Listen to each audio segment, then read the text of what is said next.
सोलापूर शहरात आज गुरुवारी महापालिका निवडणुकीसाठी सकाळपासूनच सर्वत्र मतदान प्रक्रियेला सुरुवात झाली आहे। शहरातील विविध प्रभागांमध्ये असलेल्या मतदान केंद्रांवर मतदारांनी मोठ्या उत्साहात रांगा लावून आपला मतदानाचा हक्क बजावला। निवडणूक प्रक्रिया सुरळीत आणि पारदर्शक पार पडावी यासाठी प्रशासनाच्या वतीनं चोख पोलीस बंदोबस्त ठेवण्यात आला असून शांततेत मतदान सुरू आहे। याच पार्श्वभूमीवर माजी केंद्रीय गृहमंत्री तथा ज्येष्ठ काँग्रेस नेते सुशील कुमार शिंदे आणि सोलापूरच्या खासदार प्रणिती शिंदे यांनी विजापूर रोडवरील एका शाळेत असलेल्या मतदान केंद्रावर जाऊन मतदान केले। मतदानानंतर त्यांनी लोकशाही प्रक्रियेत सहभागी होणे हे प्रत्येक नागरिकाचे कर्तव्य असल्याचे सांगत शहरवासियांना निर्भयपणे आणि मोठ्या संख्येने मतदान करण्याचे आवाहन केले। सोलापूर महापालिकेच्या या निवडणुकीकडे राज्याचे लक्ष लागले असून कोणत्या पक्षाला जनतेचा कौल मिळतो याकडे सर्वांचे लक्ष आहे। दरम्यान मतदानाची टक्केवारी वाढावी यासाठी विविध स्तरातून आवाहने करण्यात येत असून नागरिकांचा प्रतिसाद उत्साहवर्धक असल्याचे चित्र दिसून येत आहे। लोकशाहीमध्ये हा एक मतदानाचा हक्क प्रत्येकाने बजावला पाहिजे। मग ते खासदारकीचा असो, आमदारकीचा असो किंवा जिल्हा परिषद असो किंवा महानगरपालिकेचा असो। त्यापैकी आज इथं महानगरपालिकेच्या उमेदवारांच्या करता म्हणून आम्ही मतदान केलेलं आहे। त्यांना मी यश चिंतितो।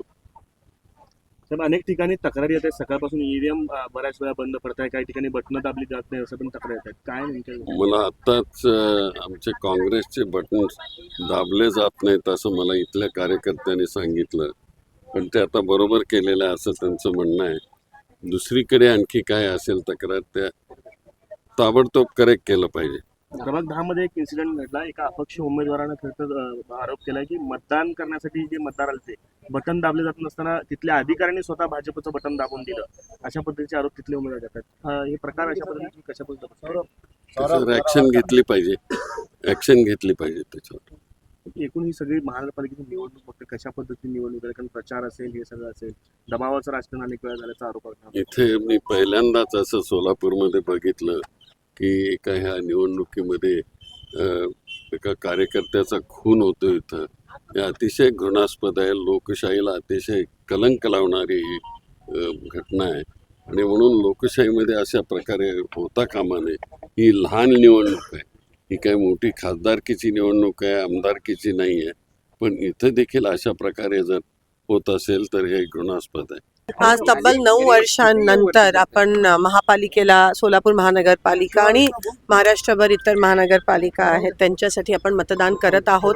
एक नवीन उमेद, एक नवीन संकल्प, एक नवीन विश्वासाने आज आपण हे आपल्या शहरासाठी, शहराच्या विकासासाठी हे मतदान करत आहोत। आणि मी हीच आशा बाळगते की सर्व नागरिक विचार करून कोणत्याही दबावाखाली न येता जातपात धर्म बाजूला ठेवून फक्त विकास ह्या मुद्द्यावर आणि मागचा इतिहास ह्या मुद्द्यावर मतदान करतील अशी आशा मी बाळगते। सकाळपासून अनेक ठिकाणी ईव्हीएम बंद पडल्याच्या तक्रारी येत आहेत, बटन दाबले जात नाहीत असंही देखील आरोप नाही, 2 दिवसापासूनच नाही, आपण म्हणतो की खरं तर कालची रात ही कत्तलची रात असते, पण सोलापुरात 15 दिवसाआधीपासूनच कत्तल की रात सुरू झाली। हे दुर्दैव आहे आणि भाजप असं वागतंय की जशी काय कधी सत्ता बघितलीच नाही आहे। ज्या पद्धतीत मला काल रात्री रिपोर्ट्स आले की आमच्या लोकांवर मारहाण केली जाते आहे, आमच्या लोकांना धमक्या, पोलिसांसमोर धमक्या दिल्या जातात। मला काही लोकांचे फोन आले की पालकमंत्री स्वतः पैसे वाटप करतायत। म्हणजे असं जर होत असेल, ऑफकोर्स ते मला काही फोटो आणि व्हिडिओज अजून प्राप्त झाले नाही, ते होतील, पण अशी वागते की सत्ता त्यांच्यासाठी नवीन आहे असं एकंदरीत दिसून येतं। सत्ता हपापले त्या सत्तेमुळे आणि कोणत्याही पातळीला हे इलेक्शन घेऊन जात आहेत। हे खरंच मला देशाचं, महाराष्ट्राचं, सोलापूरचं आणि लोकांसाठी मला खूप वाईट वाटतं। मला असं वाटतं आपण सगळे मिळून ही लोकशाहीची लढाई आणि ती व्यवस्थित लढायला पाहिजे। ही ती सुरुवात आहे। आज महानगरपालिका आणि जेव्हा स्थानिक स्वराज्य संस्थेमध्ये जेव्हा क्रांती घडते तेव्हा मला असं वाटतं सत्ताधारींचा जो अहंकार आहे तो उतरतो आणि लोकच ह्यांना जागा दाखवून देऊ शकतात। मला असं वाटतं लोकांनी आता विचार करून मतदान करणं हे महत्त्वाचं आहे। जो भाजपचा मॅनिफेस्टो आहे तो पूर्ण फेल गेला आहे। पाण्याचा विषय, रस्त्याचा विषय, भ्रष्टाचाराचा विषय आहे. कोणत्याही गोष्टीची पूर्तता ते करू शकले नाही आहेत.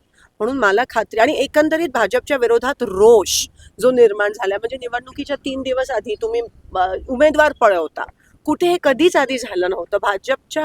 भाजपमधली पण लोक मला असं वाटतं कुठेतरी निराश आहेत की काय चाललंय. कारण का असं नाहीये की ती पहिल्यांदा सत्तेत आहेत, त्यांनी सत्ता बघितली, पण नवीन लोक जे आहेत त्यांनी पहिल्यांदा सत्ता बघितल्यासारखं वागतायत आणि कदाचित ते त्यांच्या डोक्यात गेलंय.